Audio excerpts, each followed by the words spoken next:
Hello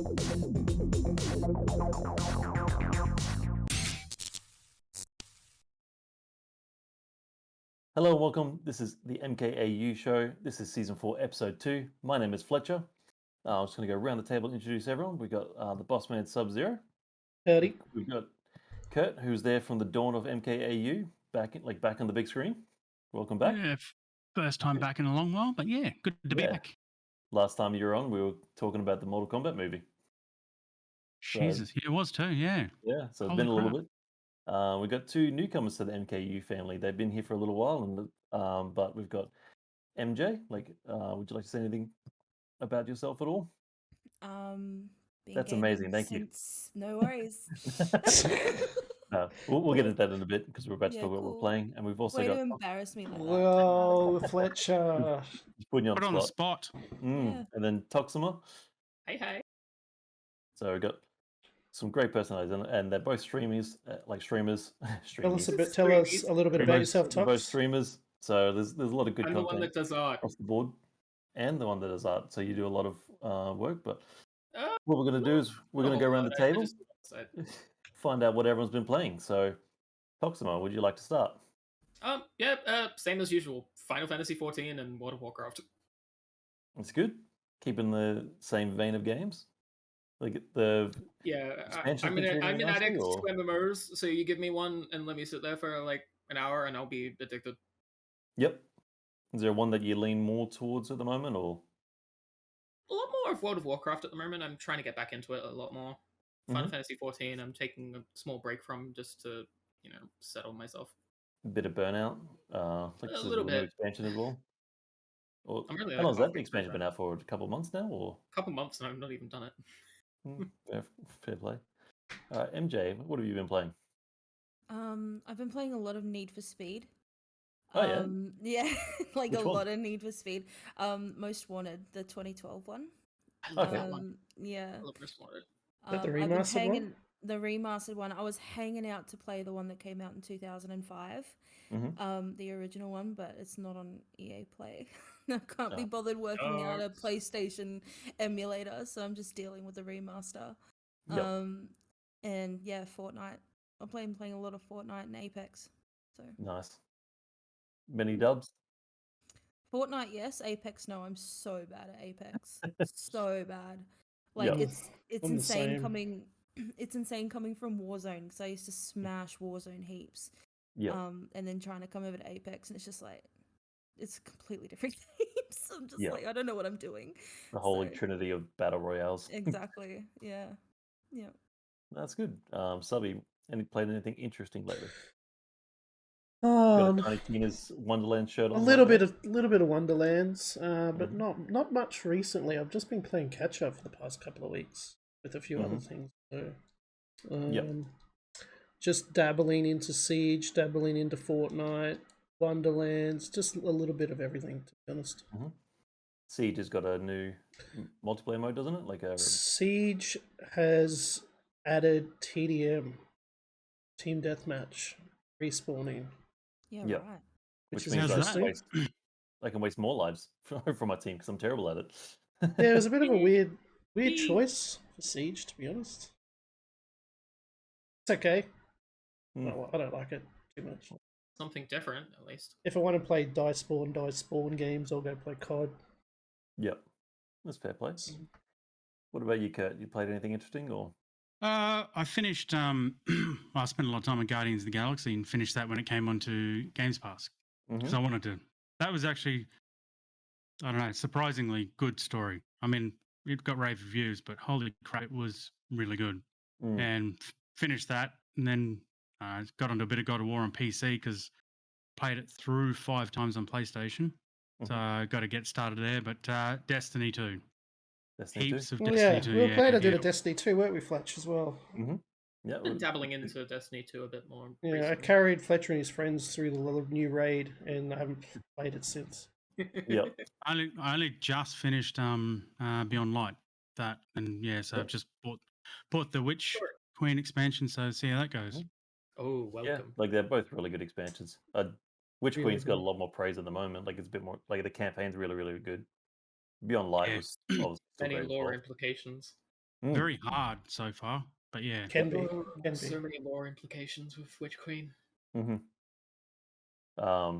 We could make an entire podcast about that, Tox.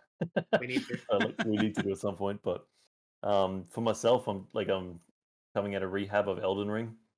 That game has absolutely consumed my life. I have almost dived into it. But then I remembered I've got Dark Souls 1. Yep. It's incredible. Like it really, really is. And it's we were talking about on last podcast, and it's still going strong. 5 weeks on, I have finished it now completely. So I feel like I can move on to another game. I've just got Tiny Tina's, so I'm gonna try that a bit. Let me know when you want to jump on. I'll play.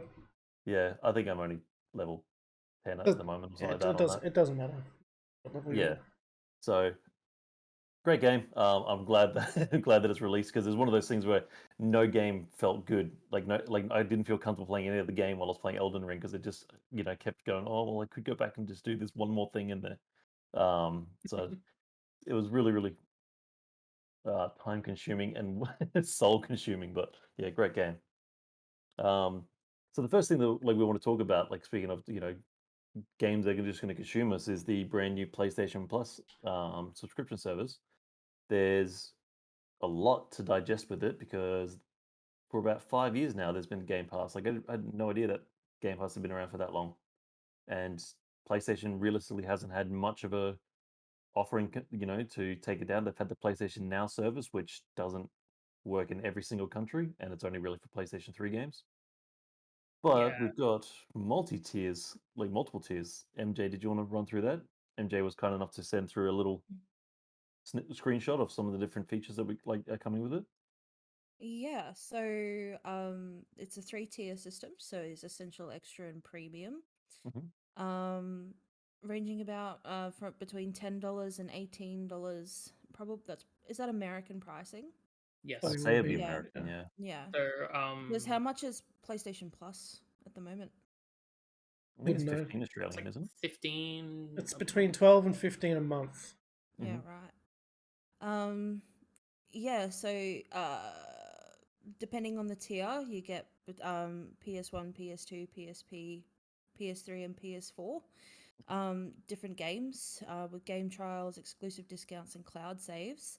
The level of tier depends on what games you have access to. So it's not. Is it? I'm sorry. Is there anywhere really where that's sort of listed at the moment? Because I haven't really looked into it. I don't have a PlayStation, but I just looking at it. I'm getting my info from this MKAU gaming site at the minute. Someone reads my articles. Nice. Yeah. Thank you. I read your articles. I just didn't read that one because I don't have a PlayStation. They're saying there's 400 plus games on the premium tier. There should be a link there that goes to the PlayStation blog. Yeah, I went to the blog. The essential is pretty 2 monthly downloadable exclusive discounts, cloud storage for saves. Yep, online multiplayer. That's US $59. What it is now. $60 a year US for that one. That's for effectively what you get now. Yep. Yeah, extra, that is what we get now exactly. Okay. Yeah, so that stays the same then. Then your plus extra is 400. Give or take. I guess there's a little the little conditional star there. For a catalogue up to 400 of the most enjoyable PS4 and PS5 games. Who decides what's most enjoyable? Yeah, it's debatable. Including they did give some examples, which included Marvel Spider-Man, Spider-Man Miles Morales, Death Stranding, and a couple of other things. Right, yep. I mean, Miles Morales and Spider-Man himself is a big draw. Yeah, definitely. I already own them, so I don't really need them, but it would be nice to have a digital version of them. Yep. Yeah, and that one's $100 US a year, and then premium, which you get add another 340 additional games, including PS3 via cloud streaming. Yep. And then you got cloud streaming access for PlayStation, PS2, PSP, PS4, and the extra so all the stuff in the previous, obviously, plus cloud streaming. Time-limited game trials will also be offered in this tier, so you can try before you buy. And that one's $120 US a year. And the premium one isn't available in Australia at the moment, is it? Yeah, we have an ultimate version. Correct. We don't get PS3 games because they're all from the cloud, but Mm. all the other games we would get, because it does say that they are cloud and downloadable, so you can download them. Yeah, see, that's where I think it's lacking, especially for like us, like everything that America gets on like Xbox Game Pass or literally anywhere else, we get everything. You know, we get cloud saves, we get all the Game Pass and the Ultimate, depending on what you get PC and console. Yep. You know, to be limited because we're in a different country. It's not really a good incentive for like the us. Australian internet poverty Yeah. role. Yeah, well, like, yeah. we're struggling as it is. We're struggling like enough as it is. We don't have to struggle with trying to get PS3 games. So So why are there they? was one thing that's go on, sub. I was going to say, why are they even struggling with PlayStation now here? Like Xbox streaming's been working perfectly fine. Yeah. And Nvidia Shield just was it? Yeah, the Nvidia. Is it Nvidia Games? Yeah. That just went live not long ago. Yeah. Oh yeah, GeForce Now. That's it. Yeah. That went live a few months back, and that actually, I tell you what, that runs a lot better than Xbox streaming. What about a lot better? Is Stadia in that family? Like, no, I don't think. Not here anyway. We still don't have that. I don't believe. Yeah. I haven't even tried that, so I'm not too sure. One thing that did stand out to me when I was looking into it is that they're saying that brand new exclusive PlayStation games will not be coming to the service, even if you have the highest tier. Currently, there is only one Xbox Live Ultimate, Game Pass, and brand new exclusives from Microsoft go straight there. So I mean, maybe you could help with this, Tox. Like, do you think does this appeal to a hardcore PlayStation fan, or does this appeal to someone like MJ and I who don't have PlayStations and they're trying to sway us to go over their platform? Personally, I think it would maybe help a lot more people that are like trying to get into PlayStation to have these games. Yep. Someone like me who already owns a PlayStation and some of these games, like I own Marvel Spider-Man and Spider-Man Miles Morales. I've played through both of them, love them, but what's the point in me having those? Obviously, other games like Death Stranding, I don't own that. I'd love to play it. Yep. But the difference is that, like, on Xbox, we get day one release for a lot of good games. games. I just don't see the point of it. A lot of good games and big games. They stay there. All their games, all their first-party titles. And that's great because, like, you could be playing something like Halo Infinite when it releases or released and all that. And personally, I like that, but I also like having just a big list of games that like what they're doing with this PlayStation Plus thing. And either way, I'm fine with it. I'm not a big person for worrying about all that stuff. Yep. What's Games Pass a month? Ultimate $15.99 Australian. Yeah, it's pretty cheap. It's pretty cheap. So, I mean, comparatively, it's about the same as what Plus is. And you get EA Play in it as well. Yes, you do. Yeah, EA Play. That's right. Which is. That's why I've been smashing Need for Speed. It's got all the Need for Speeds on it. Well, it's there, yeah. I mean, exactly. Read it right. The basic. The tier 2 for PlayStation Plus that they're bringing out, which gives you the PlayStation 4 and PlayStation 5 games, is the same price as Ultimate. Okay, that's good. So, that's good. No. Like, that's probably the tier I would go with anyway, because, like, you're paying the same as Ultimate for, 400 so games that are relatively new, which is worth it in my head. I guess but you still have to pay for first-party games. Yeah. I mean, like, I don't know what your collection is like, Subby. Like, do you have the original PlayStations, PlayStation 2s, 3s, and stuff like that? Consoles? Yeah. I do, but I don't use them. I mean, sometimes I touch mine. I still use my PS3. I tend to not get rid of them for this exact reason, because Sony do this kind of shit, so... Because having access to the older generation, well, I mean, it might not matter to the hardcore fans that still have it. Because I mean, they're clearly saying that they can emulate these old games only if you pay for their subscription. Yep. Xbox just let you play your old games. Yeah, well, I've still got PS3, PS4 Pro, and yeah, exactly for this reason, because there's games on PS3 you can't get on Well, you can't get like the God of War series. Like 1, 2, 3. 3 you can get remastered on PS4. Remastered is on PS4. I've got that. But you can't. Yeah, but you can't get the other ones. Like I've got all the rest of them, even the Ghost of Sparta and stuff like that. Yeah, like those ones as well. Yeah, see, I've got all those as well. Mm-hmm. So you've got them all, but they won't let you play them unless you subscribe to this subscription and backwards compatible all of a sudden is available to you. Yeah. Where if I guess like at the end of the day, like it's ultimately still good because we're paying for a PlayStation subscription at the moment. Anyone that does have a PlayStation, if you want to play online, so bare minimum you're going to be getting games. So it's always a good thing, but so I'm going to go out on a limb and say it still is inferior to Xbox's offerings in the way that you get. I don't like. I'll be fair. I didn't really look at. I play PlayStation for 1 or 2 games, like God of War. Like I say, I've got that on my PS4 Pro, which I played through 5 times. Spider-Man, that sort of stuff. Yep. I have PS Plus just because online saves. But Games Pass, I mean, the beauty of Games Pass and something that we're all failing to, I think, remember, it's on PC. You cross-play on PC. You can jump from your Xbox to your PC. I do it from my XSX to the PC all the time. Like, I mean, granted, it's and bit of name dropping. My Dell Alienware R12. Courtesy of Dell. Thank you very much. RTX 3090 equipped. Just had to throw that in there. Isabella, love that. We have a review for that on our website. Yeah, we do. We got that and the R13 right here. and the R14. We'll keep going. Fletcher will put links in the. Yeah. Throw them in there.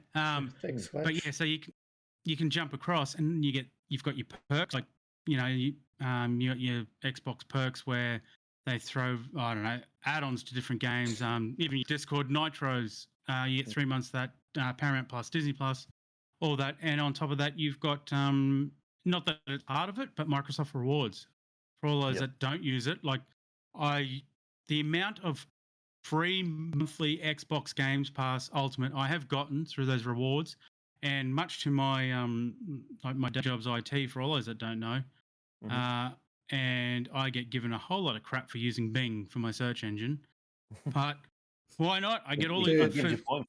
Yeah, I have my Bing signed in all day. Yeah, and I do all that. So I still think and Sony always said they would never do this. They would never give away games as like a game like Xbox Games Pass. To be fair, it's funny that you mention that. EA approached Sony first for EA Play, and they that's right. They did too. That's what I was thinking of. Yeah, they said no need for a service like that. And Xbox were like, yeah. And now they've broken out. They're doing it. Yeah. And even like Nintendo's been doing it, like with the with the emulated games as far back as Nintendo Entertainment System, like and they really their catalog is actually very good, like very very good. Like and they got Mega Drive games on there now too. Yeah, they do. Yeah, the Mega Drive games. I was playing some Streets of Rage last night actually. They're adding some new games soon. I believe they're adding Earthworm Jim 2. I think it's added now. Oh yeah. I think the thing that I love about that system is the family system that they've got going for that. I've got family and friends on that. 8 people can go on the one plan. It cost me $12 for the entire year. It's very, I've got that whole catalog. And if you pay the next their premium tier, that didn't offer a whole lot except for more emulated games for Mega Drive and that. But that's the tier that I'm talking about. Yeah, it gave Nintendo 64, Genesis, and then it also gave DLCs for Mario Kart and Animal. I was just going to say that. Yeah, I was sick. It's good. They're doing. They're getting on that Xbox Games Pass train too, slowly. Yeah. But Nintendo can do that. They're in a very niche category where almost like Apple in that respect. They just do what they want, how slow they want, and they get away with it and make millions and millions of dollars doing it. Yeah, but that tier that I was talking about, like the top tier for Nintendo, it's $120 for the year. Yeah, that's right. Yep. You can put 8 people on it, so collectively, we all chucked in $15, and then it worked out. So $15 for the whole year is awesome. Yeah. What were we going to say, Tox? A big thing that I've realized with PlayStation Plus, with it going forward now with this, is that they're taking usually with PlayStation Plus, you'll get like 4 games a month, 3 or 4. Yep. They're taking that down to 2. Yeah. It's gonna suck Let's just hope because that they're usually good the ones. PlayStation Plus games that they give out are terrible or good, depending. Yep. Like we got Ark recently. That's all right. This month it's the Robin Hood game, isn't it? It is. Yeah. We had Ghost of Tsushima Legends. That's That's pretty pretty good cool. one. That is pretty Which cool. was actually multiplayer. really Like- fun. I played Tsushima Legends like 2 nights ago, and I'm just having so much fun with it. Yep. For What were a you game gonna say, like Indra? that. Do you think the quality of their free games will go up if they're giving out less? Or do you think it'll still be like No. Robin Hood? No, don't think I it's- think they're gonna just keep with the same thing and be like, yeah, no, you're getting these bad games. Mm. No good games that are coming out, or no good games that are like really good. You get Well, that. it's interesting that you did say that. Like, you know, the quality of those games going to go down because in Game Pass, since that came out, Xbox Live still gets two free games a month. They are big garbage for a year, like solid or Oh more. yeah, they have been. Yeah. Like it is almost to the point where it's not even worth it. That's why I don't really sign into my Xbox anymore to like get them because there's no point. They're all sort of bad. But games. I mean, like I've had Game Pass, so it Don't need literally 'em. doesn't even Not matter. sure. Exactly. Yep. Yeah, I suppose Game Pass is like the advantage. It's when they get rid of the games off Games Pass. Like recently, Forza Motorsport 7, they took that off. I mean, that was a licensing thing. Their licensing term had run up, so they weren't going to pay to renew all those brand names in that game. But Right. but I ended up buying Forza Motorsport 7. I think I paid like $10 for the game at the end of it. Like, so Yeah, I own the they- game now. I think Forza 7's back on. They offer you a discount towards Oh, the really? end of it if you want to buy it. Yeah, 20% discount generally. Yeah. Okay. Mm. That's interesting. But I mean, if you want free games, jump onto the bloody Epic Games launcher on your PC. Yeah, I've that's always great. They give out amazing games. Yeah, Yeah. I've got so many. I've got 93 games in my catalog, and one of them I've paid for. I've maybe Not paid bad. for like 3 games in my library on my Epic account. I don't think I've ever bought anything from Epic Games. I'm not gonna lie. But Oh, come on, Fortnite add-ons. Come on now. I bought. Okay, so Skins. I bought the season pass. Mm. Of course you do. I've been playing Fortnite for a week. Like consistently. It works. The system Yeah. works. Yeah, Yeah, they got the- me. The Marvel season, when they did the Marvel season, I'm scared to look at what I spent. It was upwards of $800 easy that season. You can Wow. get Doctor Well, Strange at the end yeah. of this season. Yeah. I know. That's what Yeah, I'm my working youngest towards. wants him. Mm. So, All right. Well, I guess a bit of closing thoughts with that was like it's there's a lot of back and forth of it. At the end of the day, it's games, and like we're already paying for a subscription service on PlayStation. We get it. I think it's going to be beneficial for myself when I finally get a PlayStation 5. I've been holding off the PlayStation 5 until God of War 2 comes out. Ooh, that is definitely. I don't think it's going to come out anytime soon, so I might just get it to play Horizon. But ultimately, I think it's going to sway more casual players than people that that it just seems weird that you're going to pay more and still not get the launch titles on it. Yeah, it would be nice if we got some launch titles. But it's interesting way that we talk about that because it's like how we influence and what products we buy. And there's a topic that Kurt's going to be very influential in this section. It's just talking about tech reviews itself. You were talking about your Alienware laptops earlier. There's so many different things that can be done on laptops and tech and how much they influence our streaming, gameplay, our personal lives. There's what can mix between a personal life and a work laptop. Because I do remember reading one of your reviews, Kurt, that you were saying that you were able to do your full day's work, and then without even changing your position, you could just boot up some games. Oh, it was great. That was one of the Asus 17-inch. I think that was one that was $5,000 or something, wasn't it? Or... Yeah, I've had a lot. Yeah, there's been a lot worth of that sort of value.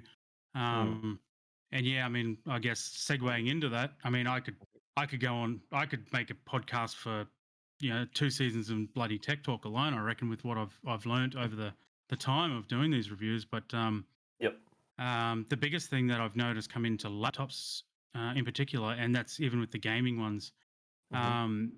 you do have USB-C charging options. I mean, you can't run them at full speed, but that was one of the things with that Asus. That was the first one I came across. Is that proprietary? It was I think it was a 350 watt power supply.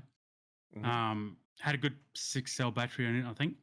But yes, you could charge it from your phone charger in the car. So if you were out and about and you were working, and look, I spend 2.5, 3 hours, I think once or twice a week sitting in a car park down at dance school. And no, that's not creepy. My daughter goes there, and I can't be bothered driving there, then driving home, then driving back, then driving home. So I sit there and work. And yeah, I mean, I've got an old Asus ROG Strix laptop. Can't charge off USB-C. Battery doesn't last. So that's a hell of a good thing now. They're blurring the line between a work, business type office laptop and a gaming one. Like even your 3060 Ti cards are surprisingly good. Yep. In what they're putting in these machines. So, but yeah, and so, but I mean, having said that, you've got to the other side, like the R12 I've got here. So brand new. This particular machine was $8,000 if you wanted to buy it in a 8,000 Australian dollars from Dell. Wow. And that was a i9 11th gen, 11900K. So it was the locked one. You couldn't overclock it, but it was 32 gig of DDR4, RTX 3090, PCIe 4, all that stuff. But yeah, I mean, look, it's a beast. I can't kill it. It just chews up and spits out anything I throw at it. But on the same token, the R13, when it came out at the same price of $8,000. The R12 dropped down to $5,000. But the R13, the biggest difference was DDR5 and an i9 12th gen. Yep. And once again, you know, I go well and truly into it. 12th gen, there's massive leaps in architecture there too, which brings me back to the gaming versus work. So Intel versus AMD at the moment. Intel's doing a hell of a job with their 12th gen, where they now got efficiency and performance cores. Yep. So for all those that may be aware, normally you have your hyperthreading. You might have a 10-core chip, hyperthreaded to 20. Simple. Double it. With the 12th gens, not so much. It was a 16-core chip, but it would hyperthread to 24. Which, and that comes down to, you can now run a laptop all day on efficiency cores on i9 12th gen, because the efficiency cores are basically ultrabook. So they run on 15, 20 watt. Yeah, so there's all that. I mean, there's so are you running changes. Like, what are you on at the moment? Are you on a laptop now? Are you on a tower? Or no, this is my Alienware 12 at the minute. Yeah, nice energy efficient 1,000 watt power supply. And it works well with all of your attachments. Like so far, you've only really got a microphone, like set up like that. Like, I think that's a big thing that we'd like to talk about in this topic itself. Because I mean, I guess we can literally go around the room at the moment, find out what everyone's using. What do they want from a PC? What do they want from a laptop? Is that enough for them? Like, Toxima, what are you running at the moment? Like, are you just, because obviously you're running WoW and like Final Fantasy and stuff like that. Yeah, they're not the most graphically intensive games, but they're still eat up a lot of RAM, I guess. I'm running like 24 gigabyte of RAM. Like, so do you have a tower or a laptop? I've got a tower. Okay. There's like only two pieces in it now that are like from a pre-built. Everything else I built myself. I'm surprised. So I guess the main thing that you would be looking for when it comes to tech reviews and such would be add-ons to like the tower itself. You got a bit fuzzy there. Hello, focus. So like what you'd be looking for is like accessibility to keep upgrading that tower. Yeah. Like if you were looking to upgrade stuff, because you also have art attachments as well. Like you have like one of those drawing slates. Your Wacom type thing. Okay. Oh yeah, Wacom. Wacom. Let it work on. Yep. I'm using an so you can run all that comfortably when you're so streaming as well and stuff, and don't really run into issues and stuff, or. Yep. It's basically just a monitor with a touchscreen. Yep. So I really just good. have to connect it, and I can use it as a window source. That's pretty cool. It's good. MJ, what are you running at the moment?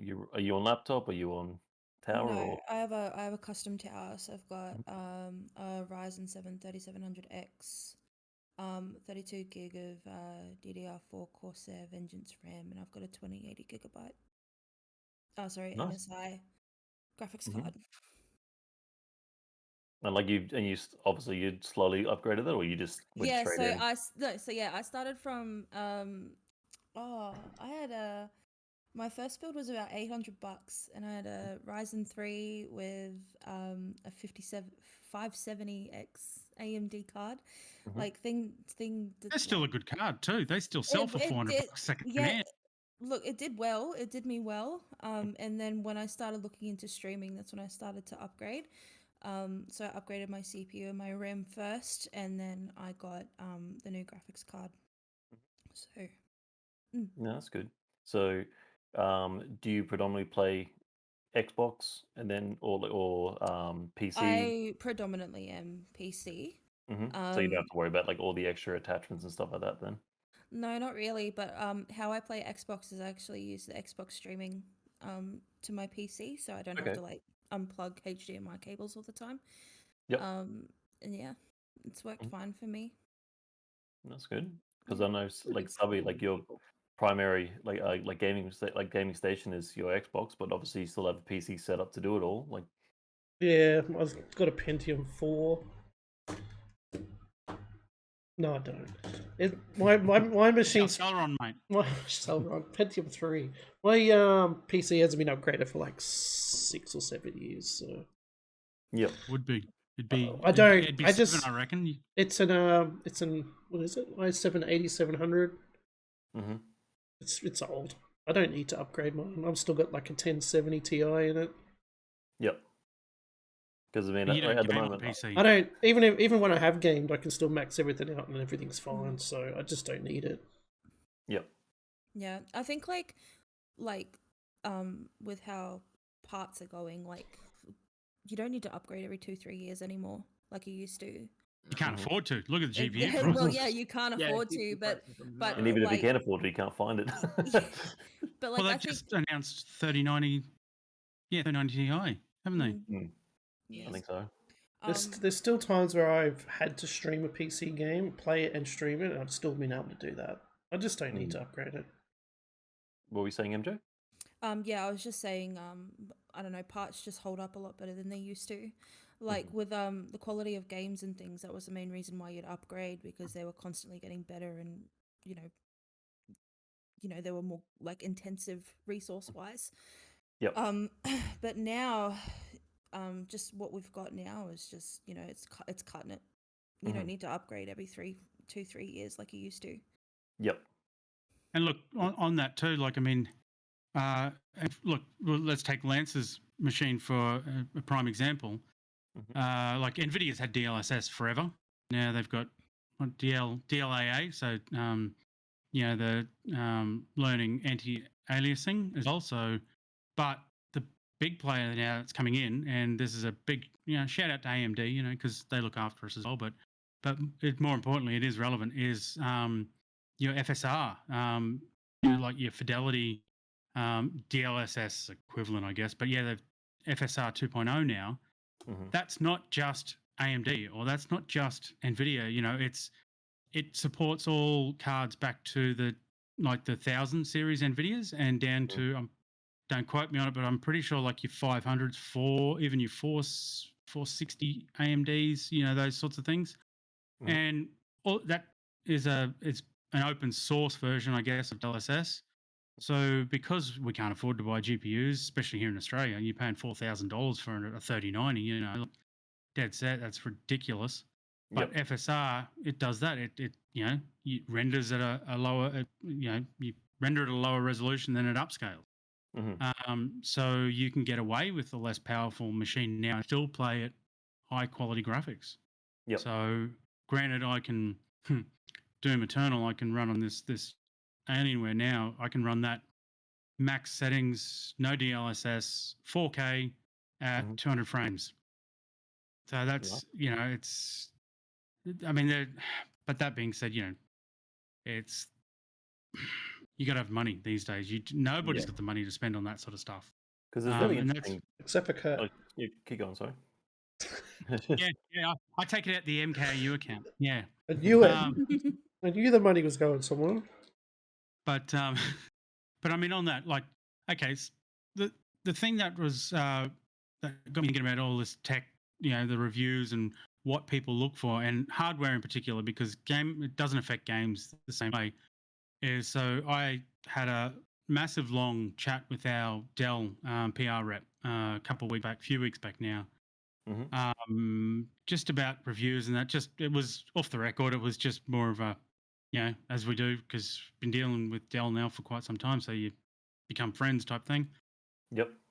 Now, there's two different types of reviews as far as I'm concerned when it comes down to tech. There's the way that I guess I do it, and I look at it from a user. You all you want to do is especially these days, the generation, and I hate to say it, but the generation coming up behind me, I guess my son's generation, he's 14 now, so they actually have zero idea on what they want. Like his mate wanted a machine to do VR, and he wanted to spend $400 to do it. Dude, no, you can't. You can't. Then he goes, I can. What about 800? No, you're not even going to get a video card to do it. They don't understand. And then you have marketing. So you look at Harvey's, JB, whatever. Oh, look, this laptop, $800. It's got an AMD Ryzen chip or an AMD one of the A series chips or whatever, and it's got an inbuilt graphics card with 8 gig of RAM. I mean, I got a work laptop here. It's got an Intel was it Xe Iris? Yeah, it's got 8 gig, but it's shared and it doesn't do shit. Yep. They don't understand, I don't believe. So I come at it like, well, I'm not going to give you all how many transistors are on this goddamn board. I'm going to tell you how it plays. Yep. And I'm going to give you, what to look for. Whereas there's the other side, and they go, I mean, Digital Foundry, they're, what those guys do is literally, if you want to know anything about anything, you go to them.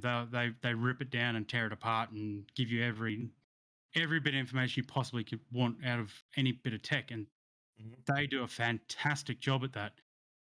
But you get I had a couple of reviews up on the screen here earlier, and so they go through all these games. They have like 12 pages of the review. You read through one, and they're bombarding you with all these numbers, all these tech terms, and yet you get this 18, 19-year-old who's got $1,200 to spend. They're going to go, I got no freaking idea what I'm even looking at. Well, see, I'm in that, like bracket right there. Like, and like I'm obviously older than your son, but I don't know what I'm looking for. Like, I'm currently on a MacBook Pro. I'm not mature, but No, like I'm just saying, like I'm running a MacBook Pro that my wife and I bought in 2017. Like, and I'm literally using it. And I had it for video editing and stuff like that. Like we're doing video calls and stuff like that. Every single time I've gone to get into PC gaming, if I go to someone that's interested in PC gaming, I was like I just want to get involved in it, and they basically said they're saying the benchmark is $4,000. And I basically said I was like I don't have to have it to be the elite experience. I just want to be able to get involved in it. I want to be able to stream a game from it, play it on medium settings anyway, or whatever it is. That doesn't bother me too much. Obviously you got the peripherals that bump up the price, because if you want to get a 4K screen and then you want to get the mechanical keyboards and stuff like that, they're all optional. Let me stop you there for one sec, just on that screen. So and once again, this is yet another thing that you're going to get people not realize they can do with AMD integrated graphics. So if you've got generally now the laptops, an AMD laptop, AMD CPU laptop, they will have the graphics card integrated, and then you will have the NVIDIA dedicated. Yep. Generally is how it goes. Then you've got, obviously, if you're an Intel laptop, it's usually NVIDIA anyway. But with towers, it doesn't really matter which one you've got. Yep. But the big thing is, if you've got a AMD Ryzen equipped laptop with integrated graphics, you can scale up your desktop resolution. So you might have a 1080p screen. You can scale that up to 4K. Right. And you can do it on your desktop, in games, everything. So even, with NVIDIA cards, you can't do that on a laptop with an inbuilt screen. You can do it on an external screen. So, yeah, if you've got a laptop with an NVIDIA card, you can do it, but it's got to be external. So, you want a laptop with a 2K, 4K screen, you've got to buy it. But for instance, I found it interesting with the reviews that you were talking about with the things. The things that I'm looking for in the reviews is what's bumping up the price in the laptop, because like I've had a look at that when I go to JB or just in like any store and stuff like that, specifically looking at laptops, because I feel that's going to be a good gateway for me to get into that type of thing, and even using it flat out to have next to my Xbox and use a Elgato card and stuff like that. I've noticed that like there's some laptops that you're paying out the ass for the screen quality because like it's a really good screen, but then there could be some other gaming laptops that are really good, like really powerful, but the screen itself is ass. So you'd want to get an external screen anyway if you're going to play it. Even the crappy screens now, like, well, I guess you say crappy, they're not crappy. I mean, you're talking they'll be 1080p. Like even my Asus from 2018, it's 1080p. But it's 144 hertz, 3 millisecond response time. I can't upscale the inbuilt screen, but if I plug it into one of the monitors here on my desk, I can upscale it. Even though it's only a 2066 gig, it'll still upscale. So that's so in that respect, you've got AMD, so they call it virtual super resolution. Virtual super resolution, VSR, and NVIDIA is DSR. So I actually didn't even realize it myself, but like from this Alienware here, I've got my 27-inch 2K, which that's scaled up to 4K, and I've got my 35-inch ultra wide 3440 by 1440, so 3K roughly. That scales up to 5K. Like you can do that now, and this is what shits me is people don't get it. They read these massive reviews that they're bombarded. And this is the conversation I had with Dell, with the rep. They don't understand, and that's what's annoying me more than anything is that people are getting. I don't want to say ripped off. I think marketing is misleading them. I think that's what is happening. They're paying more than they need to. Yes, like they don't need to be buying $8,000 machines to do what they want to do. No, that's exactly right. Like Fletch, for example, doesn't need to spend 4K. Something because I'm a scrub. Because you're a scrub. Something for $1,000, $1,200 would be more than enough for your little bit of gaming entry experience. You could even buy like a pre-built off of something like PC case gear for like $1,300. Well, I mean, you go to Dell or Dell especially has sales all the time. I know I'm mentioning Dell. I'm not. I've thrown the name out there a lot. Why not name dropping? Because it's a respectable brand, and the reviews that you've been putting up, like it's something that like it's been around for a long time. Like people have been thinking of Dell for a long time. So to think of them as a reliable source to go there is, like Alienware, still love all the products and stuff like that. It does get the bit of the Ferrari treatment because it looks nicer and it has the name attached to it. So there's probably another $500 thrown on there because of the brand itself. Oh, look, and exactly they do how I feel about Razer. I was about to mention Razer. That's the exact same thing. That's exactly how I feel about Razer. I'll agree with you on Razer there. I find they're a bit overpriced, but the thing about, and this is the other thing too, you're talking about even if you build one yourself, if you're not really super confident with building a PC or maintaining a PC or fault finding a PC, you go and buy a vanilla one, and let's say UMart MSY, for instance, here, that's I guess the local ones around here. You can buy them pre-built, great. They're usually a bit cheaper than your name brands like Dell, Asus, Razer, whatever the case may be. But it's warranty that, and Lance, you'd be familiar with it. Like you and I, we both deal with crap tons of hardware at work, our day jobs. Like if something goes wrong, what do you do? Like, and the thing you can buy now, like I mean. The name brands, you buy a pre-built machine, whether it be a tower, like the towers are still upgradable. Dell, Asus, all that, they still make them modular. You just unscrew one single screw, lift a little handle, the side catches basically almost falls off in your hand, so you can get into it, and so it's all good. Laptops, they're not so modular. There's a few things to look out for. Once again, I could go on for hours about, but RAM is the biggest thing in laptops you got to watch out for, big time, in terms of speed and dual channel. But it's even interesting, like the very thing you started the whole topic about, like having the laptop that could be charged on the go. My wife can't drive, and I spend a lot of time on the road. I live about 50, 60 k's from my work. There's a lot of time where I'm out and about, which is the reason why laptops appeal to me. And this generation, like you're talking about, is coming through. A lot of people are leaning towards laptops, and they're more viable now, like for a lot of things, because you can convert them into a home station when you are at home, and then just take them with you. Indeed, and and like I say, they generally are a lot cheaper. I'm in a laptop, and the other thing people are going to remember too is you can go, if you got a spec sheet side by side, laptop, tower, both same specs, both say i9 12th gen 900K whatever, 32 gig of DDR4 RAM, and an RTX 3070.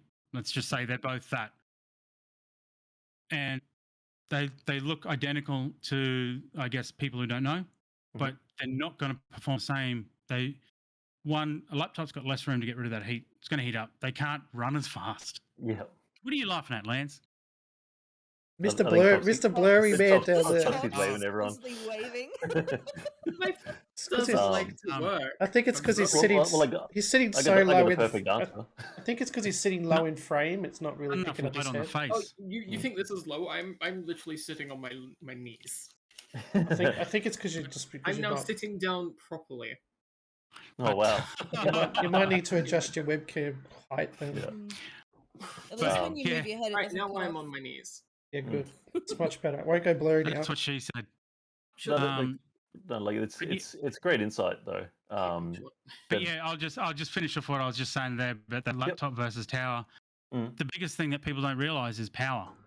So you got a tower with a 700, 800, 1,000 watt power supply. You're going to run a video card like the 3090 in this machine at full pelt is pulling 335 watts, I think. It's insane. You can't do that in a laptop. You can't get rid of the heat. So a 3090 in a laptop is going to be well cut down. You're going to be like I actually had a 3070 Dell one, and it wouldn't even outperform my old Asus 2066 gig laptop. But there was a factory issue with it. It wasn't dissipating heat, so it was throttling itself. So the video card only maxed out at 45 watts, so you couldn't get performance. So that's huge. Like that. Like honestly, like you just saying that's something so simple. That's blown my mind because that's like marketing as well, because they're going to market that. They're going to say there's a 370 in there, and like you said, it's not actually performing to that quality. No, and I gotta say. I'll shut up in a sec. I'll just say this one more, and then somebody else can take over. But the best laptop, I think, well, I should say the best idea of a laptop, because it's not really a laptop, it's more of something you would keep beside your bed to beat the crap out of someone that broke into your house, would be the Dell Area 51 R2. Now it was a expensive laptop. I did not want to give that one back. I love that laptop. It was a i9, I think it was an i9 9th gen or 10th gen. It was an older laptop, and it had a 2080 in it when the 3000 series had already been out for 6 months.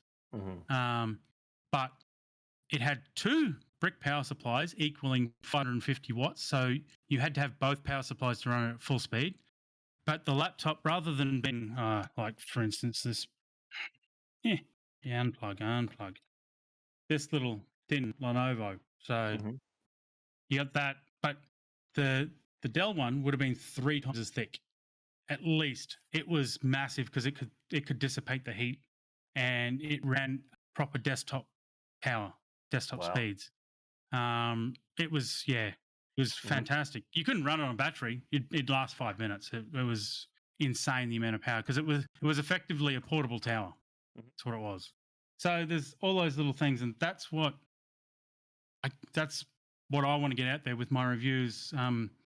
Rather than give you all these stupid, not unneeded information. So, well, like you've really honestly, I'm blown away that one thing alone, is a huge thing you could that's a say. big thing.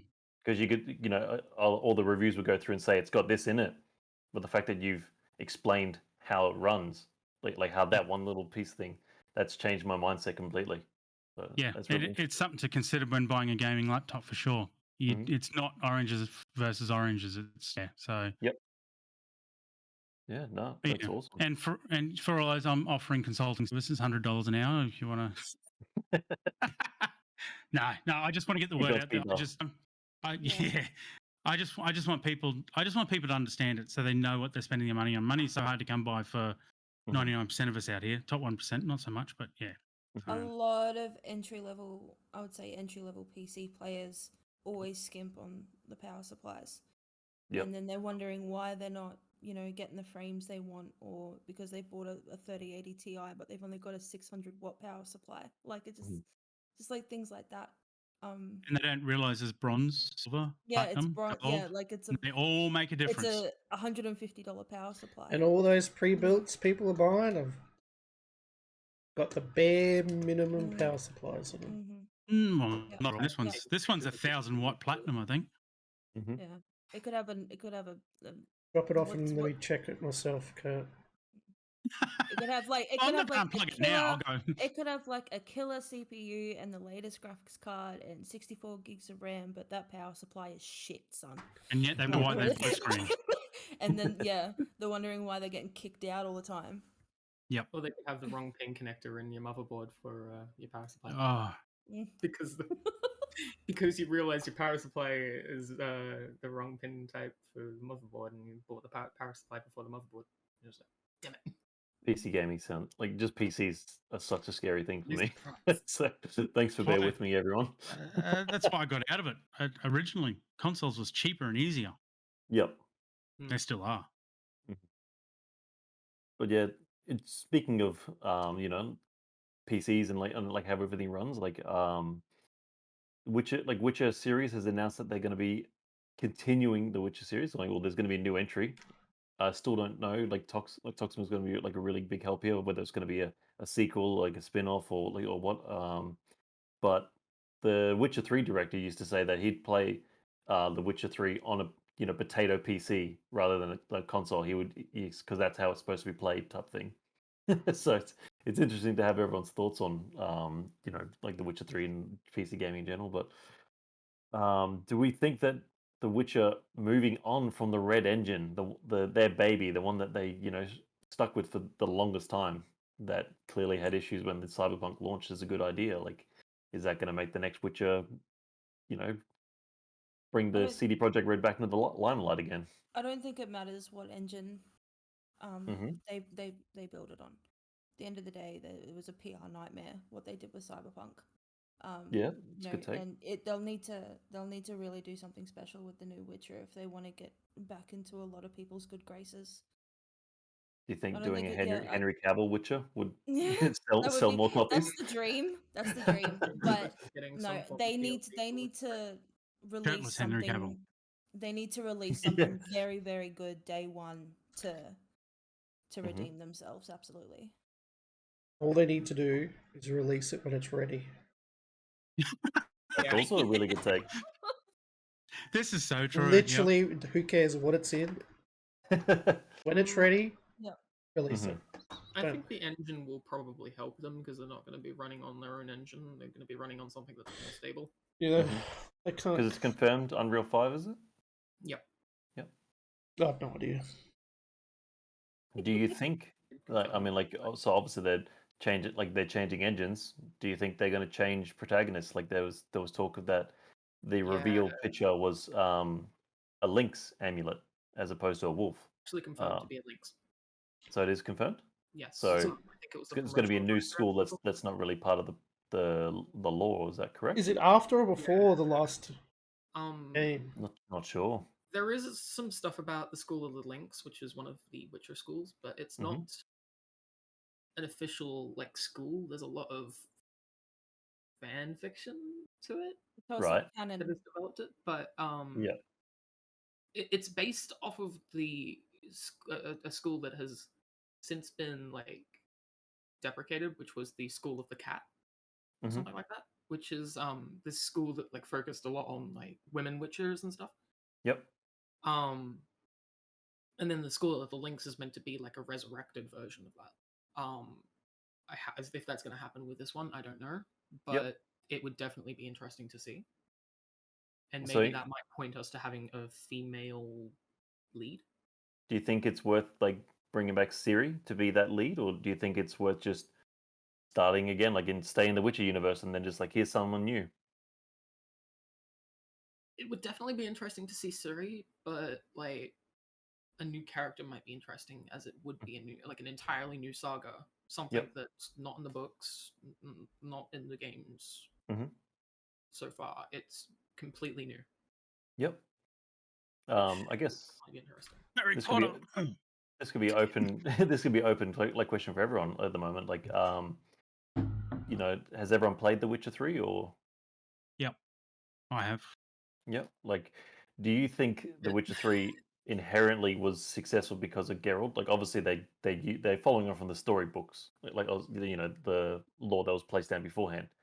Do you think if they made a new Witcher game and they made you as a fresh person, like you could make your own legacy, do you think with the Witcher series would be as successful? Kind of like Fable or something like that. I think it'll be fine. I think it will be as successful. Yeah, I think it'll be fine because look at Assassin's Creed.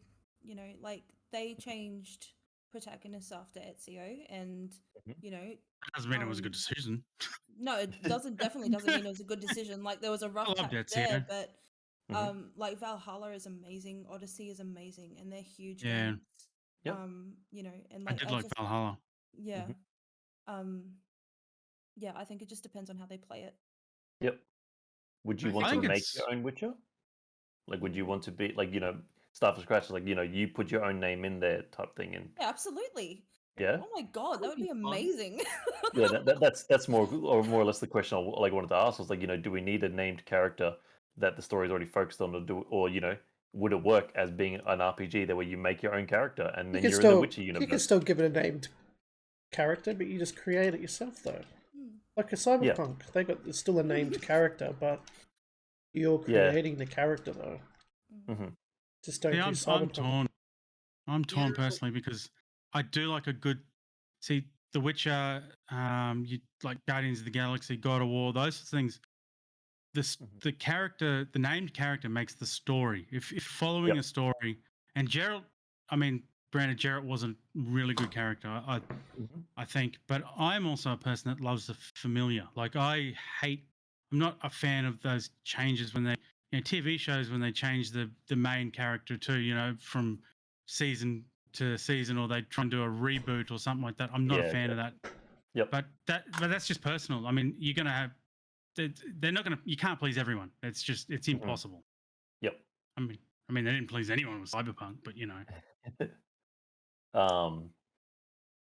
Like I'm interested, like obviously, I don't think we're going to see this for another 5-6 years at minimum. So I mean, like them announcing is more of a formality, but by the time we play that, there's going to be a PC 2. Kind of like Diablo Spider-Man game. What was that, Tox? What if they do something like the new Spider-Man game where there's more than one character that you can play as, and one of those characters is Geralt? Oh yeah, and then that'd be cool. It's like your own character, and then you're following two stories that interconnect or something. Yep, that'd be cool. A continuation of saga, but also a new one beginning. There, actually, I mean, one game that I reviewed years and years ago, I got hammered for was Medal of Honor. I was one of the very few reviewers in the whole industry that gave it a high rating. But it did. You couldn't pick your characters or design or whatever, but you did play multiple, and I think a lot of the CODs may still do it as well. In the older ones that actually had a career or a campaign, but you had played multiple players, and you would finish one part with this player, then you would bounce across to this one, but you've also gone back in time, so it brings the storylines together. That's yeah, that would be pretty cool as well. Something like that. Yeah. I think it would be a good way to like keep people interested in it. Yeah.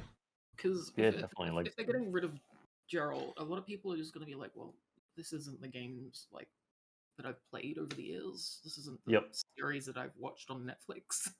Yep. There's the hunk of a man that I like. It's walking on a Look, tightrope. I'm available if they need me. That's all I've got to say. Wow. Yes. I'll call you later. When are we getting the subby Geralt cosplay? Whenever you, I mean, my OnlyFans link is up and running.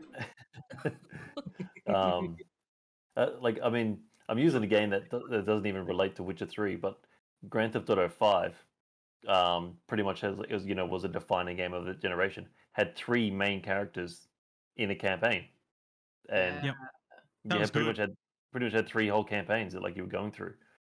So I mean, realistically, do you think CD Projekt Red are in a position to experiment, or do you think everyone was so upset about Cyberpunk that they're saying, "Get back there and make me another Witcher 3" type thing? I think they need to play it safe. They definitely need to play it safe.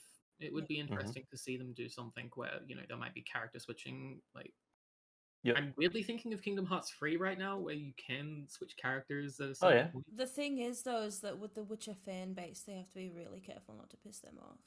Yeah. Really careful. But there's always new players who have never played these games too. The new ones, younger generation. It's a I don't envy game developers one little bit at all. I'm happy to review, sit here on my chair and judge from afar. Yep. Definitely. Because that is a scary thing. Well, they got a Netflix series that could ruin. Yeah. They might lose. They might lose Netflix's.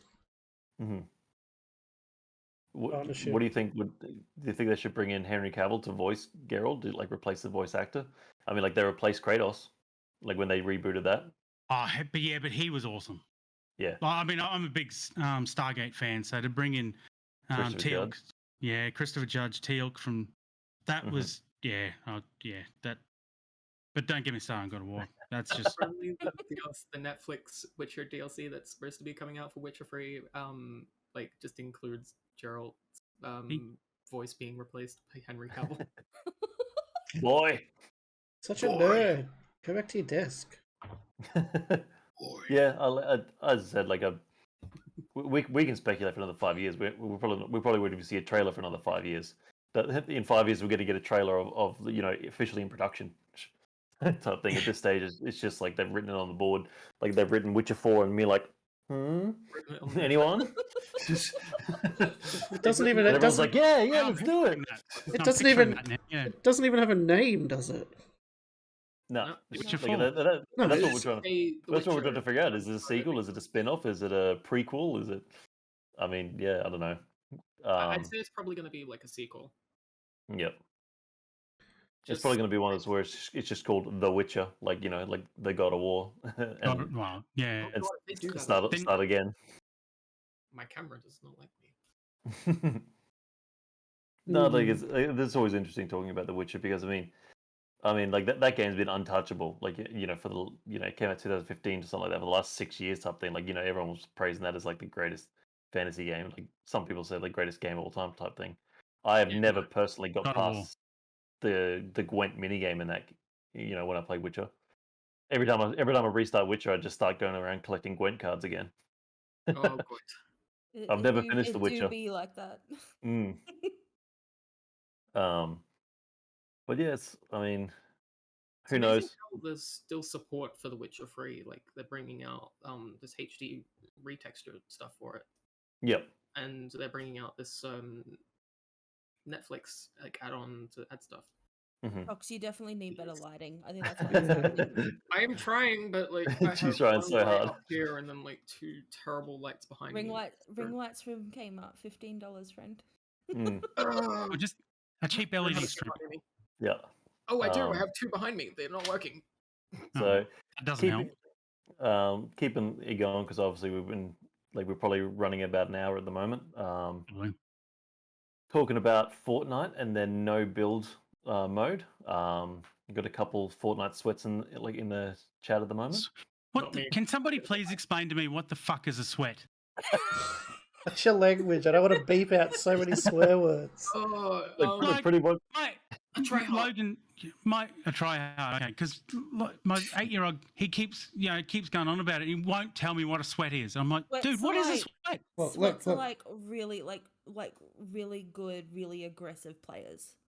Yeah. So That's what I would define a sweat as. So they're the players that would teabag you when they take you down. Absolutely. They would slide at you, headshot you, and then teabag your dead body. There's also a term you should throw in there as well, like swamp ass, because like after you go full sweat mode, you have a swamp ass and you got sweaty hands and you're dripping like think about the movie Airplane, Sweaty. like where the guy's sitting there sweating and doing these ones. Yeah, that's what they're playing. Like, I got to build this 4-star mansion in 3 seconds because someone shot at me 30 miles away. That's what I hated about Fortnite. Yeah, I could never build. I never got the hang of building. Yeah. Well, it is your lucky day, my friend. There is none. No. My son is stressing. Well, not stressing, but he's like, I told him, he goes, what? I'm never going to win. I said, dude, I can win without building. I can't build. Mm-hmm. So I said, I'll teach you. I'll teach you. I'm the FPS king. It's like Fortnite. How old is that? 5 years?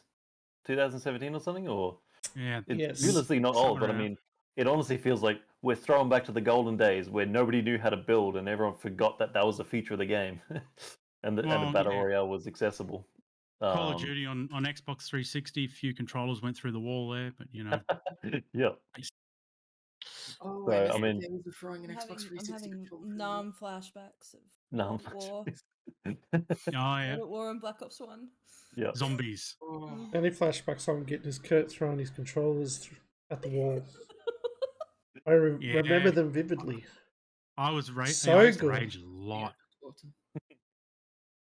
So, like MJ was saying that she went on a 7-win streak. Yeah, and this is what a sweat is. Let it tell us. That was too much. That was too much. I was playing with another friend that was streaming at the time, and we went 7 for 7. Nice. It was his and you reckon that was directly related to no building, or it was absolutely directed to absolutely related, because the thing that really pissed me off about Fortnite when building was a thing is like the one-on-one fights with just guns. I would no problem. Yep. As soon as some 10-year-old kid started building stairs and walls and all of that, I'm like, I don't know what's going on. I'll just run away, and then I get popped. Yep. like it is absolutely because there's no building. It literally gets to the point where it's like, all right, you have this. I'll come back later. Yeah, absolutely. I'm just like, you can build your little castle. I'm gonna go over there. Mm-hmm. I don't know what Logan does, but he spins there. He's uncontrollable, just doing this, and he's building. Like, he's just spinning around and building up and up and up. Like, what the hell are you doing? He's cranking 90s, bro. It's art. Okay, I like it, Picasso. But yeah, Fox, have you played Fortnite since they brought have you played Fortnite in general? I haven't played Fortnite since like 2 seasons ago or something. Mm-hmm. I basically played season 1. People figured out how to build, and then I stopped playing. And then I got back on when they had the Master Chief skin in Fortnite, and worked my ass off to get it, and then haven't gone back again because people have exceeded just learning how to build, and are just excessive at it. Yeah, I think that's why they took it out. The ceiling, the skill level, the ceiling level of the skill was it just got too high for people to even bother. So they had to do something about it. Anyway. I think just give the option for the they don't have to take it out completely, but just give the option for. I believe that if you want to go. I believe that's the ultimate goal. Is they're taking it out, but they're going to put both modes in, so there will be normal building and no build. Yeah, I think that's at the moment the no buildings are part of the story. Yes. Okay. Man, they've really ramped that up, because I had such a big break from Fortnite. I came back and there was like a 10-minute cinematic cutscene. I was like, "What happened here?" Everything happened. That's where you press the arrow and skip. Yeah. Skip and then just read everything. Yeah, old mate's taken away our building powers. What are we gonna do? Just not build? I think use your just gun. make it permanent. I think the thing that is interesting about it, I think they need it for diversity, because Battle Royales doesn't look like it's going anywhere. It really came out strong. It was honestly like DayZ started the trend, like in a way. Like it wasn't the battle royale we know. Then PUBG took over for that, and then because of that, it was so crazy. I was playing on console. I didn't have PUBG, and then Fortnite came out with the battle royale mode. So that was like my first battle royale that I ever really got into, and then they changed the game and stuff like that. But like the pace of it is, slow. I mean, MJ, you play a ton of COD Warzone, and like that's a sweat fest. It's Like painful. that's where you see people running around Yeah. flicking I don't flicking know their how curses I and don't know how stuff. people put themselves through playing that game. That is such a You just fast gotta pace. get good It subbing. hurts. It hurts every time You I've just ever gotta, tried you just playing got, it. you just gotta get good subbing. It's fine. Get good. Get good and sweat. Like there's that in Apex as well. Like Apex came out and like that, like that's a like an offshoot. Like it's like kind of like it's a step above COD in a way of like offering more to do in the game itself. Like like every character has their own abilities and stuff like that. And then Fortnite was just like a wild, completely over the top situation for a while there. I consider Apex to be like Team Fortress Battle Royale. Yep, where that's everyone fair. has their own weird little thing. Weird little power. Yeah. Yep. Each one's like useful in its own little sense. The thing that hurts my soul about Apex Legends is that essentially replaced Titanfall. And I loved Titanfall so much. I think Titanfall multiplayer was way better than Apex. Oh, it's so good. Yeah, I did like. Yeah, I mean, Titanfall was good. Titanfall was one of those things where it had a huge skill ceiling as well. I can't play that game. It got to the stage where, like, I'd call my Titan in, the thing that I'd been waiting for 5 minutes, and take 2 steps, and I was dead. I missed that. Well, next game. I throw up on Titanfall now. If I play it for too long, I get seasick. Oh, really? Yeah, Yeah. Titanfall and Sea of Thieves. Those two games, I play for half an hour, and I'm like, yep, I'm out of here, and ended up throwing my guts up for some reason. Don't know what it is. Thought it was Field of View, but I've adjusted it. But who knows? You're just a really immersive gamer. You're like, I really want to be involved in this sea game stuff. You don't have a VR headset on, do you, at the time? No. I get seasick with VR headsets after like a while of I'm just mentally challenged. That's all my problem is. My only I'm problem scared to do VR headsets because of that, Tox. Like being this seasick. thing here, my Quest, I get sick whenever I'm like in the air. Oh, really? Yeah, I can't jump in the air, otherwise I just start getting sick. I can't fly, nothing like that. If I play a VR game where I have to walk, I immediately get like travel sickness, just motion sickness. It's really bad. Yeah. Because didn't they try and alleviate that with like the Half-Life Alexis game? Alex. Where like you're in the VX like the VR experience, but like to move you had to click. It's teleport locomotion that they usually have in a couple of different games as well. Okay. There's actually a software you can download that kind of what's it like vinaigrettes the sides of your vision, and it actually is meant to help alleviate like the symptoms of motion sickness. Okay. I've still yet to try it out. A friend of mine told me about it because I told him that I tried to play the forest and almost puked. But yeah, there's definitely things out there to kind of make it easier. Okay. I just play Beat Saber. Yep. And Fruit. Yeah, I sit back with my controller and look at a screen, and I'm happy. I'm not going to go into what I use VR for. Yep. Yeah, we don't want to know. Like, locomotion sensors and sensors and just walk in place, which is good. So I've got like the Cat Loco S's, which are really nice for just standing and walking around and using sensors. But it's also good for kind of doing full body VR. Yep. So like what you're mentioning there appeals to me more, trying to get fully immersed in it, because I think I would really get like thrown for a loop if it was just attached to my head and that controlled the camera, but everything else was on the controller. I feel like that'd be two major different, functions working against each other. Like, I'm used to playing on a controller, whereas you want the full Matrix experience. Yeah, pretty much. Like, if I could actually move my hands, like, I feel like that would maybe help me, but again, I don't know. Like, so with certain games in the Quest now, you can actually just use hand tracking. So you don't even need like your controllers. You can just use your hands and open, close them, and all that to pick up stuff. It's really fun. Like, I really like that. I wish that could be something that we could do in PC VR. Like I having wanna- Quest or Quest 2 You and then can. I've got an Oculus Rift. yeah, And it works the same as a Quest. It's the cameras pick up the controllers. yeah. They pick up the So it's controllers in just your hands, no, but like whatever certain that games is. don't have support for it. Like Beat Saber, not really, but like Hot Dogs, Horseshoes, and Hand Grenades, the game for doing VR shooting of guns and stuff. Yep. Doesn't really have hand tracking support, so you can't really do much with that. Yep. My first VR experience, I think, was an Oculus. Can't remember, and it was standing in a shopping centre, looking down over a friggin' railing, and some idiot comes up behind me and pushes me, and I thought to God I was going over. Don't know who that was, Lance. Yep. Oh, dear. My whole family got I it. shat myself. Quick, I wasn't expecting it. Did you go over the railing?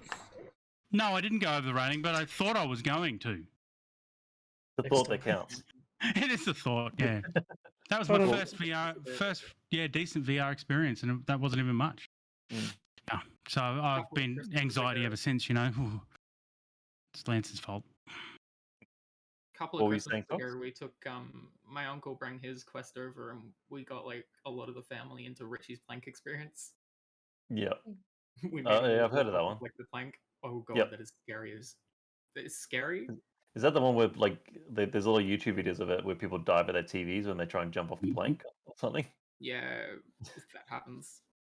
Yeah, it's like actually really good though. Like they have a way that you can set it up so that you can get like a physical plank of wood, set it up so that to the same length of that plank of wood, and then walk on that plank of wood. Yeah, makes it feel real. Like I've seen like a couple of fail videos on VR, or like where they're doing like a walk the plank situation, and they get to the end and they can jump off, but because they get so immersed in it, they actually jump. 8-foot hop. Head first into the TV. Yeah. There's actually a lot of buzz around it. So my day job is I work in training, education and training in like vet sector, so like TAFE and stuff. There's a lot of buzz at the moment about implementing VR into construction and mining courses as simulated workplaces for them to be able to get their competencies. Yep. The first time I played VR, I had tried VR, was I was testing out a program for EWP training. So elevated work platform. You started off on the ground and then it'd take you up, and it gave me vertigo. All right. Like something shocking. And I'll never forget the feeling in my stomach. That was terrifying. But they're actually taking VR to like really interesting kind of places. Especially definitely with like education and stuff. Well, I mean, porn. Then porn, educational porn, right? Yeah, it's always educational. You always learn something. I mean, it's exciting. Like that'll be something cool to like to check back on, like with you. You know, like if as things evolve, because I mean that realistically happened with the Xbox Connect. The Xbox Connect came out. It just came out like a wet fart, to be honest. Like it didn't impress anyone. And then it actually moved into like so much more development of stuff. Like people started realizing the potential of it, and they were using it in like development of stuff for overseas. So like they were getting engineers to come in there, and they were using a Connect, and it was actually working with features that were international and stuff like that. Obviously very janky and nothing that actually came out that that changed the world, but yeah. So maybe like VR is going to go on that method. They brought it like every time they try and make something for gaming, like ends up to that. I reckon in 40 years they kind of resurrect the Nintendo Power Glove, and Thanos is going to come down. Oh my god, not the powers. Yeah. Here's something I keep forgetting about the people that make Richie's Plank Experience. They're Australian. That's cool. They must be good blokes. Yeah, they're actually pretty cool. The stuff they do. I mean, all Australia needs is like fast internet, and we could take over the world. But that'd be great, wouldn't it? Yes, we would be. That's a different story. So, at least we had another like section like to talk about like movies and like and TV shows that we want to talk about, like because we're pretty much going to wrap it up here. Like we've covered the gauntlet of different topics. I mean, is there anything that we particularly want to talk about? I know MJ was saying that she's just started watching Moon Knight, which first episode's out. Very, very good. Very good. I went in, so I didn't really know anything about Moon Knight. I knew it was sort of like a split situation. But yeah, going into it, it was just incredible. I'm very excited to see where the season goes. It's interesting they're doing it one episode at a time. It seems that was the draw for streaming services. Dump everything so we can binge it, but well, it's they're Disney. limiting us now. It's Disney. They're doing the same with Mando and Boba Fett, and all their straight to Disney Plus sort of TV shows are going that way. They don't want you to watch it all at once and then unsubscribe after a month. Yeah. Definitely no, but I would absolutely recommend if you're a Marvel fan. Is it on the level of like Daredevil and like the Punisher and stuff like that? Like in terms of it's very different. Okay. Very, very different to a sort of vibe. Sorry, my cat is just like trying to jump on my monitor. It's very different to sort of like the Netflix Marvel series vibes, and very, very different. It's just it's because I know they were worried about. It's not really comparable. I don't think it's really comparable because it's I think every Marvel sort of thing is kind of different. Yep. So yeah. Because I mean, I always want like full gore. I like I want them to go. Oh like, no, it is like I want them to full send it. So. It is pretty fully sent. I'm not gonna lie to you. It's very good. Yeah, that's good. Definitely mature audience. What, Moon Knight? Yeah, it is. Is it? Yeah. In terms of gore and like not necessarily censoring things. Right. It's pretty full on. It's like a freaky atmosphere. Type thing. Yeah, it's very good. Because that's what I was worried about. Like as I said, like Daredevil and the Punisher and like the ones on Netflix were, MA in America and stuff like that. And then you had like Marvel Shield Agents, which was pretty campy for a while, but that really like stepped it up. But I mean, if you're gonna do it, might as well just go full full hard on it. So it's good to hear that it's like grim. Yeah, it's very, very good. I definitely recommend it. If you just give me Moon Knights that's like the comic version of Moon Knight, I will be happy because I love a lot of reading Moon Knight. Sometimes. There is a rumor of a Moon Knight Fortnite. No, don't tell me. Well, I mean, they're still doing Marvel at the moment, so wouldn't surprise me. There will be. I would grind. Get your V-Bucks ready. Can he build in Fortnite, or he has a special ability? What about you, Toxic? Like anything interesting? I know you said you're watching Halo. I'm watching Halo. I started watching that. The first episode was all right. I don't really like the Spartan jumping too much. That really annoys me. It doesn't look right. Other than that, I'm rewatching The Legends of Vox Machina. Yeah, on Prime. Yeah, on Prime. Yep, loving it. Yep, I'm really glad that they got that off. That's they've got a gold mine of material to sift through. I don't know if anyone knows what Vox Machina is, like the Critical Role show. No. Just a bunch, like they're a group of voice actors that just started playing D&D one day, and now they've got like a full show. They're one of the most they're one of the most subscribed people on Twitch and stuff like that. But they got a full series dedicated to them for charity. Do you like the animation style that they went with? I actually really do. Titmouse are doing a great job with the animation. Some of their animation before was like Legend of Korra and stuff. So yeah, that's it gives me that type of vibes, like the Last Airbender, Legend of Korra, like type thing. Like I think they worked on the video game animation. Okay. Because they weren't the people that did the animation for the actual series, but yep, it's very similar, and I very much like it. And the art style is really nice.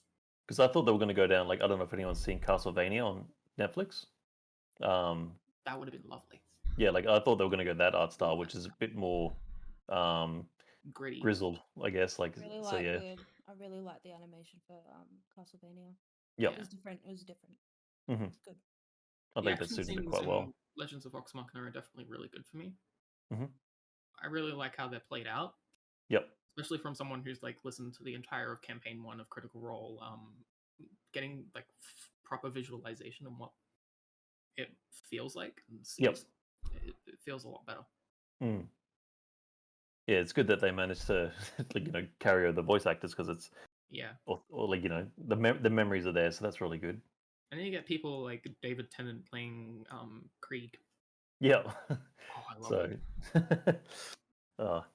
Always love a good psycho David Tennant character. Yes. What about you, Subby? What have you been watching? Absolutely nothing. Exciting. I've tried to watch Halo and I fell asleep. Mm-hmm. I watched the Jackass movie, actually. Yep, that was good. I've watched that 5 times, I think. It was good, but not as good I as the haven't watched it previous yet. ones, in my opinion. I think the previous installments were better than this one, but it was alright. It had its moments. They're old. We're old. Everybody's old. I was going to say, I was surprised You nobody know, died. sober now. Like, there's only so much he'll be willing to do. I just think I went in thinking That's fair. I went in thinking the new blood might have done a little bit more than they did. They didn't do They a did lot. nothing. No, so it was a bit.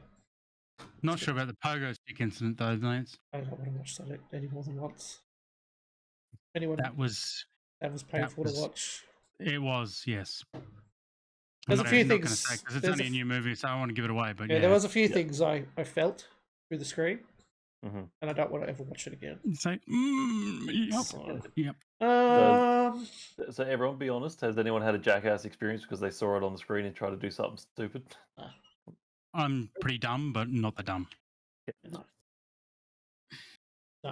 but no, nothing really. To be honest, I haven't really had any time to watch too much. I don't need to. I'm very clumsy. I just break bones all the time. So Yep. Never I don't need Jackass experiences. What about you, Kurt? Anything particular? No, not really. I mean, I watched the first episode of Halo just because that's interesting. Mm-hmm. Moonlight, I was going to get to that. I haven't gotten to that at all. I just, again, it's sort of, I don't, these days I barely have the concentration span to watch a show that's really got to sort of get me. I mean, really going to get me. I've seen Jackass 5 times. I don't know what that says about me, but anyway, that's just good fun. So you're finding it harder to find a movie that like you're gonna have to engage with. Like it's easy to get one that's easier to just digest. Yeah, they're just, I don't know. I think it's just the movie industry and all that's been hit hard. You know, they're trying to put good stuff out, but it's a struggle too. So I don't know. I think there's just too much. There's too much to watch, and I think that's why I gave up. There's just too much to watch. Well, my wife and I have this like scary backlog of shows that are just building up, and then Netflix pops up and says like, there's another season of it. I'm like, I didn't watch the last one. I think we're definitely starting to get the tail end of everything that was deferred because of COVID. Yeah, true. At the moment. Yep. Yeah, like that's like pretty spot on actually. Yeah, so like there's a lot of stuff that just disappeared for a while, and now it's come back in one hit. Yep. Yeah, like I mean, like I've seen a bunch of movies. Like the last movies I saw, like the Batman and stuff like that. I watched the Halo premiere episode. Mixed thoughts on it, like, but it's got bones. It's got good bones, and hopefully they'll carry on with it and don't try and deviate too much from it. But that's a whole other argument. Too much deviation. Yep. I'm happy that they went out and said it from the get go. They're going to do something different than the games. So it's not like that make all these promises that there's going to be the definitive Halo experience, and then you turn up and they've changed all the background information. Yeah. So, no, I'm optimistic. I want to see the whole season before I make a judgment on it. Yeah, same. Agreed. Sort of the same. The only judgments I can ever have are like the jumping of the Spartans not looking right. Yep. It just doesn't. Yeah, because I know there was hell for this thing to get off the ground anyway. It started as a movie back in 2017. The fight scene, the big fight scene in there, I think most of that was actually filmed in 2017, and it was scrapped from a movie, and then they brought it back. So then they started trying to integrate like pickup shots and stuff like that. And you can sort of see it because there's some really awesome bits, and then it flicks to this really dated bit, like in my opinion. But so yeah, as I said, hopefully they pick it up and hope they keep going. They've already been renewed for season 2 before the season even aired, so hopefully that means more money. More money, like should mean it's a better product. I mean, the same is happening with things like Legends of Vox Machina. That's getting a season 2. Yep. But yeah, Firefly season 2. That'd be lovely. Firefly season 2. Firefly season. Nathan Fillion, come on now. Yeah, that'll never happen. Would you be happy with the second movie. So like a sequel to Serenity or something. Yeah, I wouldn't mind that. But Nathan Fillion, he's older now. I watch his other show now, The Rookie. Yep. I still think he's hilarious. He's great. He's got it. Should have been Nathan Drake. Yeah, I'm interested to see that actually. Yeah, I don't know about Tom Holland being. Yeah, anyway, that's a whole nother story. Yeah. Yeah, I think we'll dive into that next time we go in there. So. Yeah. I think we've bored everyone enough now. It's probably my fault for dribbling on about tech. No, not particularly. I think that's lovely. I learned things. What was that, blurry boy? Yeah, I'm blurry every day. So, thank you very much for tuning into season 4, episode 2 of the MKAU show. Covered a gauntlet of topics. There's going to be plenty of socials that you can check out. We've got a couple streamers in here. Kurt's doing all the interviews as well, so there's going to be a lot of new stuff popping up on MKAU, in reviews, in latest news. We got a whole Discord. Everything you want, we got it. So look, just come follow, like, subscribe, whatever the hell you do these days. Just do it. Yep. No bullshit. Get it tattooed. Send us a picture of it. Lance will blow you some kisses. Sure. We'll give you whatever you want. Yeah. All good. All right. Well, thank you very much. Have a good time. Bye. Yeah.